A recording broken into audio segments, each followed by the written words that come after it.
Welcome to the Morning Star Journal News.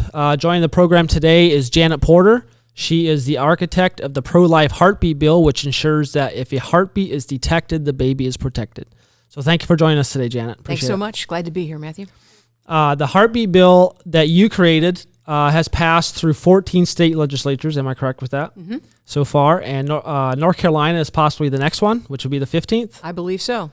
So we kind of want to focus on that mostly because you have a lot of stuff you can talk about. You've been really busy with everything around the country.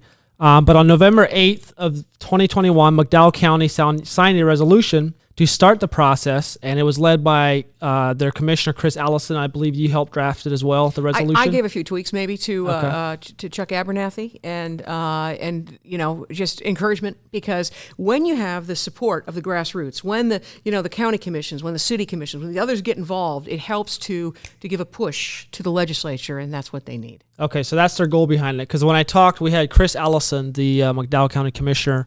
I interviewed him twice on Morning Star Journal News. And he said his goal is to get all 100 counties to pass the resolution. And I had a couple people that I heard, they were wondering why go that route, because they think it's almost a waste of time instead of going straight to the state lawmakers. So I guess what are your thoughts behind that strategy? I think the answer is we do both, right? So if his circle of influence, you work within your domain of influence, right? And that's their influence is in the county commissions, then work the county commissions, right? But then you can take that message and go to the state legislature and say, look, the people of this state, county by county by county, want to protect babies whose heartbeats can be detected. That's really the message. It's doing both, not one or the other. Okay. But I'm all for I went right to the state legislature, but I was so thrilled when other counties and other mayors and others came on board and supported us, state office holders, presidential candidates. We ended up with a list. I remember at one of the rallies, a list of supporters of the heartbeat bill. It was 5 feet tall. I held it over my head. It's like as big as me, right? And it was one of those money shots at the rally where, everyone said, oh my goodness, look, everyone favors this, right? Okay. There were also times when I could count on one hand the people who were willing to do what it takes to get it done, right? Yeah. But here's the message. We can all debate about tactics. We can debate about, which would be the right vehicle, but the answer has already been given to us. And it's not the bill I drafted. It's the heartbeat bill that was tweaked in the state of Texas because they got to the heart of the issue. I wanted to make the abortionists felons because if you're a felon, you lose your medical license and you stop the killing, right? But they said, no, let's get to the heart of the issue. They gave the citizens the right to sue, and so they can sue not just the abortionists, but anybody who aids or abets in the abortion, which is what I believe they ought to do in North Carolina, is have a Texas version so that you can sue not just the abortionists, but the clinic escorts, the insurance companies, anybody who aids and abets in taking the life of a baby whose heartbeat can be heard. That is the model. Why is it the model? Because it's the only heartbeat bill. It's the most protective pro-life law in the country. It is the biggest victory, the biggest success we have seen in 50 years. That there are now 9 out of 10 babies in the state of Texas that are protected. That will be more than 40,000 children each year. That's 100 babies a day. You show me any other tactic, any other strategy that even compares to that, and I'll say do it. But right now, the best we have is the Texas heartbeat bill with the civil penalties attached to it, and that's what I recommend in North Carolina. Because the government's job is to protect life in the first place, right? That's right. What the heartbeat bill does. Thomas Jefferson, who knows a little something about American government, said the first and only legitimate object of good government is to protect human life. It's funny because we actually put that on a plaque, right? And I remember taking it to the State House, and there was a woman telling me, we want to get government out of this issue. And I said, you know what? I said, I agree with you. I said the government's involved in too many things, far too many things. But as Jefferson said, and it's like your plaque says right here on our desk that we gave her, it says that the care of human life is the first and only legitimate object. The protection of human life is the first and only legitimate object of government. That's why government exists. I was just going to say that. So that's the point. They are too involved in too many things, but life is the most important. It's the only issue that they were really formed to protect. Right. That's good.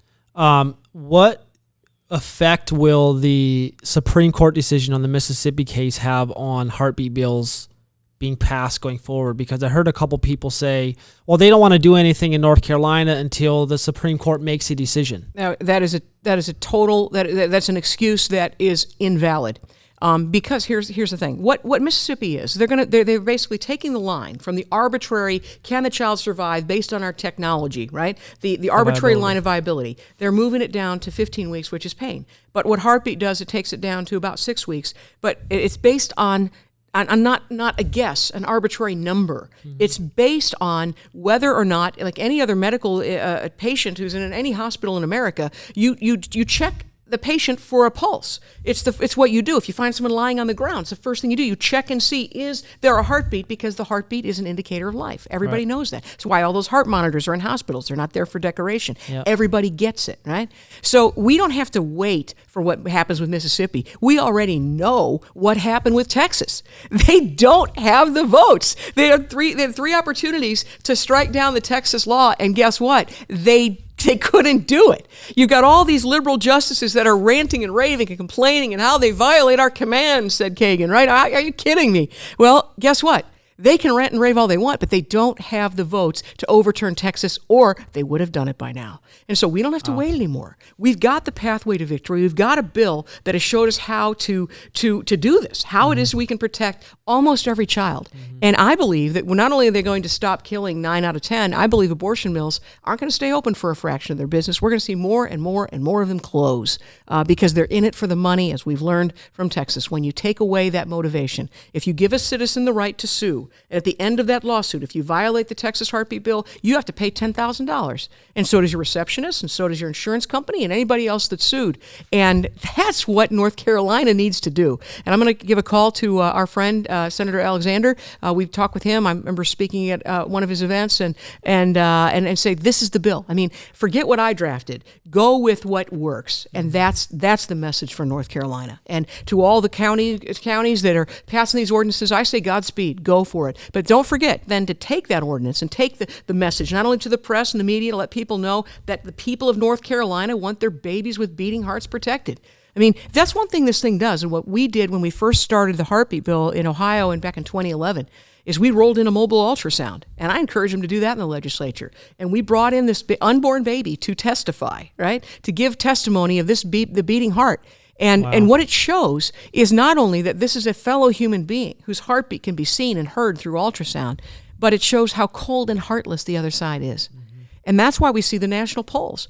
That's why we saw 86% of Republicans favor a heartbeat bill. That's why we saw 7 out of 10 in America said if a doctor can detect the heartbeat of an unborn baby, that baby should be legally protected. That's going to be the case in North Carolina, I'm sure, as well. Right. That the majority of people do not want to turn their backs on a fellow human being whose heart is beating like an SOS cry for help. And that's what America is now heeding, that cry for help, and how heartless it is if we don't. And in North Carolina, I heard there's not sure how many abortions there is a year, but it equates to about 70 a day. So every day that they wait to pass a heartbeat law, there's 70 innocent lives that get killed each and every day. That was the number in Ohio when we first started. And what we did is to identify that is we basically said that is a school bus full of children a day. You want to picture it? That's a stadium full of children every year. Wow. You add up the numbers, and you can see generation. It's the next generation. It's some of the towns these legislatures are born in. I mean, the president of the Senate was from a city that was the amount of abortions that took place in a month, or you just do the numbers. We had cartoons with school buses going over cliffs. We had, oh my goodness, we tried to communicate what we're talking about. I remember we gave out we did the heart balloons when we first started. We had 4,000 heart balloons we delivered to the Senate with a message to keep hearts beating. But we had 2,200 roses, which would be the same numbers of probably here in North Carolina. That's the amount of babies the heartbeat bill would save in 1 month. And we delivered those 3 at a time. When we put a ribbon around 3 of them, because that's how many babies the heartbeat would save in an hour. Wow. And so if they get the message of what it is we're doing and visualize it, we're talking about a baby with a beating heart. A minute ago, I was talking to somebody who does clinic counseling outside the abortion mills. And I said, you know what I was told is I wrote about this in my first book, True to Life, and it was giving out baby sleepers. That what we did in the State House is we actually hung up baby clothes in front of the State House, 70 outfits in front of the State House. We had appeal to heaven flags and all this stuff, but we had a clothesline full of baby clothes. And I said, that's the amount of children the heartbeat bill would save every day. And you could do that here in North Carolina with the same number. When we took then 3 sets of those 70 outfits, we gave one to the President of the Senate, to the Speaker of the House, and to the Governor, and we sent that message. We're not talking about statistics. We're talking about real babies that will live and could wear these clothes. And we told them they can donate them to the pregnancy center so they didn't go to waste. But I mean, that's the only reason that these people have office in the first place is to protect these very lives. That's why government was was formed. And Thomas Jefferson, you had the Thomas Jefferson quote. That's really good. And the power is in the citizens. The people are the sovereign. One of the first sponsors of the Texas Heartbeat Bill was named Briscoe Cain, and they were ranting and raving about, we've given citizens the right to sue. Guess what? It is the citizens that are the sovereign. The legislatures, the legislators work for us. Yeah, they're our employees. Yeah, and you know what? Yeah, we can fire them. That's right. We don't have to bow to them, and that's what the court needs to understand too. Yep. Well, thank you for sharing today. Thank you for joining the program, Janet. I appreciate all you do, and keep up the good fight. And I'll just tell you for the record, Roe versus Wade is dead.